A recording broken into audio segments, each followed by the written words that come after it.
18వ పాసురంలో గోదామాత కృష్ణుని ఇల్లాలు అయిన నీలాదేవిని తలుపు తెరవమని ఇలా అడుగుతోంది.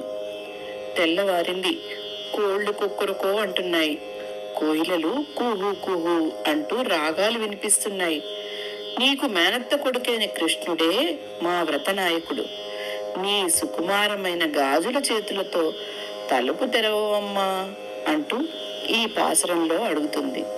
విందామా మరి?